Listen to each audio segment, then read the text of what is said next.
దేవుని నామానికి స్తోత్రం కలుగును గాక. ప్రియులు అందరూ బాగున్నారా? నేను కూడా బాగానే ఉన్నానండి. దేవుని అత్యంత కృపను బట్టి నూతన సంవత్సరం అందరూ ప్రవేశపెట్టినటువంటి దేవాది దేవునికి కృతజ్ఞత స్తోత్రములు చెల్లిస్తున్నాను.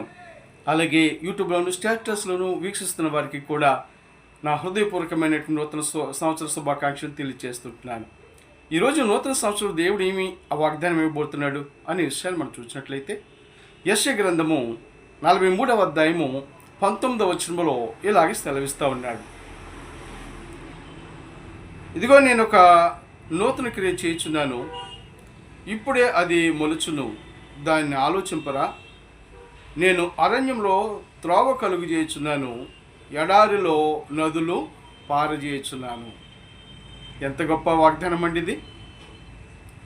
ఇదిగో నేను ఒక నూతన క్రియ చేయబోతున్నాను, దానిని ఆలోచించండి. ఎందుకు అంటే నేను అరణ్యలో నదులు పారజేస్తాను, ఎడారిలో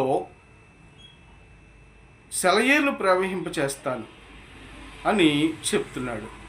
ప్రియులారా, ఈరోజు మన జీవితంలో నా జీవితంలో ఎడారి వంటి అనుభవం, అరణ్యము వంటి అనుభవం గుండా మనం వెళుతున్నామేమో పోయిన సంవత్సరంలో.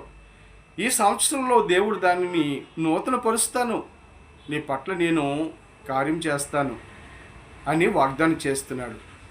బైబిల్లో హాగురు అనేటువంటి ఒక స్త్రీ, అబ్రహాముకు దాసిగా ఉన్నటువంటి స్త్రీని అబ్రహాం గారు సారయి వెళ్ళగొడితే అబ్రహాం గారు ఆమెను పంపించేస్తారు. ఈ రోజుల్లో ఇప్పుడు భాషలో చెప్తే ఏదో ఒక బిర్యానీ పొట్లం ఇచ్చి ఒక 2 లీటర్లు నీళ్ళ బాటిల్ ఇచ్చి వారిని పంపించేస్తాడు. ఎంతకాలం వస్తాయి చెప్పండి అవి? చివరికి ఆమె అరణ్యంలోకి వెళ్ళిన తర్వాత నీళ్ళు అయిపోయా, ఆహారం అయిపోయింది.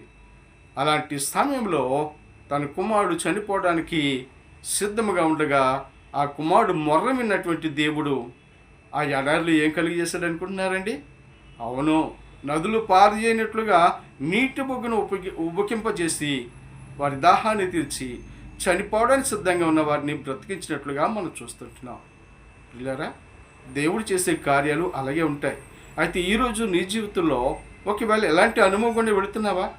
అయితే దేవుని మీద ఆధారపడు, దేవుని మీద ఆనుకో. హాగర్ను ఎడారిలో దెబ్బకి తీర్చి నీ జనాన్ని రెట్టింపుగా చేస్తాను అని వాగ్దానం చేసినటువంటి దేవుడు నీ పక్షంగా ఎందుకు చేయడు? ఇన్ని సంవత్సరాలు కూడా అవిశ్వాసంతో ఉన్నావేమో, ఇప్పుడు దేవుని తట్టు తిరిగి